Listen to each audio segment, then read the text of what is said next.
नमस्कार, मैं हूं गीतिका पांडे। चलिए देखते हैं झारखंड की 15 फटाफट बड़ी खबरों को।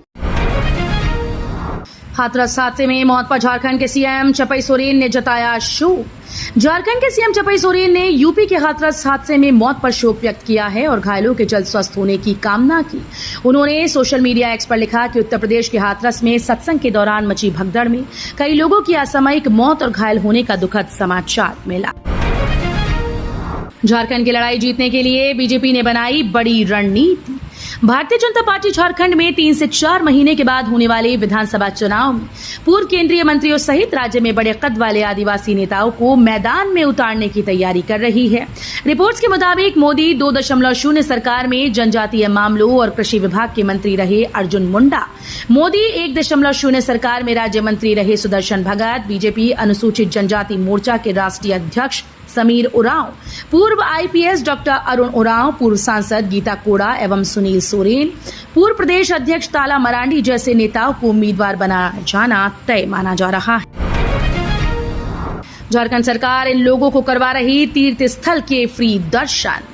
अधिकांश वरिष्ठ नागरिकों को तीर्थ दर्शन करने की इच्छा होती है। ऐसे में झारखंड मुख्यमंत्री तीर्थ दर्शन योजना के तहत बीपीएल श्रेणी के लाभुक तीर्थयात्रियों को जुलाई माह में निःशुल्क तीर्थ दर्शन कराया जाएगा।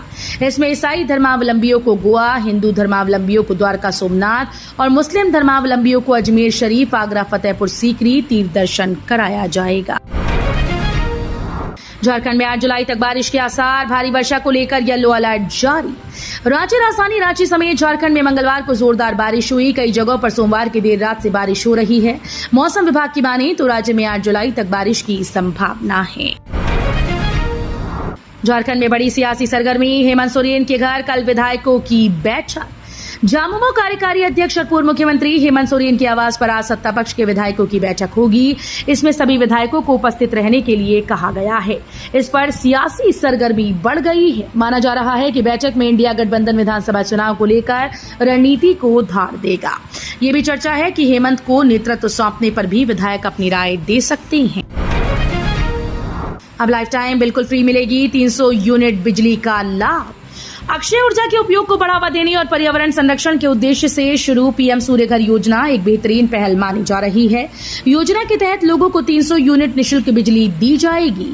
सरकार योजना को अधिक से अधिक घरों तक पहुंचाने की कोशिश में जुट गई है। झारखंड शिक्षक भर्ती में एक ही सेंटर से 500 अभ्यर्थी पास होने पर स्थगित हुआ नियुक्ति पत्र वितरण कार्यक्रम। झारखंड के स्नातकोत्तर प्रशिक्षित शिक्षक प्रतियोगिता परीक्षा पास अभ्यर्थियों को नियुक्ति पत्र देने के कार्यक्रम को स्थगित कर दिया गया। आज 1500 अभ्यर्थियों को नियुक्ति पत्र दिया जाना था, लेकिन मुख्यमंत्री सचिवालय के निर्देश के बाद शिक्षा विभाग ने इसे स्थगित कर दिया है। पीएम ने कांग्रेस पर साधा जमकर निशाना, राहुल को बताया बिगड़ा बालक। पीएम नरेंद्र मोदी ने मंगलवार को राष्ट्रपति के अभिभाषण पर धन्यवाद प्रस्ताव का लोकसभा में जवाब दिया। राष्ट्रपति के अभिभाषण पर बोलते हुए पीएम मोदी ने कांग्रेस पर जमकर निशाना साधा। अपने भाषण के दौरान मोदी ने कहा कि ये लगातार तीसरी बार है जब कांग्रेस पार्टी 100 का आंकड़ा भी पार नहीं कर सकी। उन्होंने राहुल गांधी के हिंदू वाले बयान को लेकर भी पलटवार किया और सवाल पूछा कि इस देश के हिंदुओं के साथ ये है आपका व्यवहार। उन्होंने कहा कि एक सोची समझी रणनीति के तहत हिंदुओं पर हमला किया जा रहा है। पीएम ने कहा कि इन लोगों का झूठ हमारे देश के नागरिकों की विवेक बुद्धि पर आशंका व्यक्त करता है। भाजपा कार्यकर्ताओं ने फूका राहुल गांधी का पुतला। लोकसभा में नेता प्रतिपक्ष राहुल गांधी के भाषण के खिलाफ भाजपा कार्यकर्ताओं ने मंगलवार को बिरसा चौक पर राहुल गांधी का पुतला दहन किया। इस दौरान भाजपा जिला अध्यक्ष अमृत पांडे ने कहा कि सदन की कार्यवाही में राहुल गांधी के द्वारा देश के हिंदुओं को हिंसक कहकर अपमानित कर गहरा आघात पहुंचाए जाने एवं पूरे इंडी गठबंधन के द्वारा उनके तुष्टीकरण की गंदी राजनीति का खुलकर समर्थन किए जाने के विरोध में राहुल गांधी का पुतला दहन किया गया। लोकसभा में गोड्डा सांसद निशिकांत दुबे ने विपक्ष पर साधा निशाना। दिल्ली में संसद का विशेष सत्र चल रहा है। लोकसभा और राज्यसभा में राष्ट्रपति के अभिभाषण पर चर्चा हो रही है। इसी क्रम में गोड्डा सांसद निशिकांत दुबे ने लोकसभा में विपक्ष पर जमकर हमला बोला। मंत्री बसंत सोरेन ने 2000 करोड़ से अधिक की योजनाओं का किया उद्घाटन और शिलान्यास। झारखंड सरकार के पथ निर्माण विभाग मंत्री और विधायक बसंत सोरेन ने दुमका में परिसंपत्तियों के वितरण कार्यक्रम में भाग लिया। इस मौके पर उन्होंने कुल 2225.12 करोड़ रुपए की कुल 187 योजनाओं का उद्घाटन और शिलान्यास किया। विधायक ने छात्र छात्राओं के बीच किया साइकिल का वितरण। झारखंड सरकार के कल्याण विभाग द्वारा संचालित योजना उन्नति का पहिया कार्यक्रम के तहत मंगलवार को प्रखंड के +2 हाई स्कूल परिसर में सरकारी विद्यालय में पढ़ने वाली 8वीं कक्षा के छात्र छात्राओं के बीच साइकिल का वितरण किया गया। इस दौरान 9 विद्यालय के 400 छात्र छात्राओं के बीच साइकिल का वितरण किया गया है।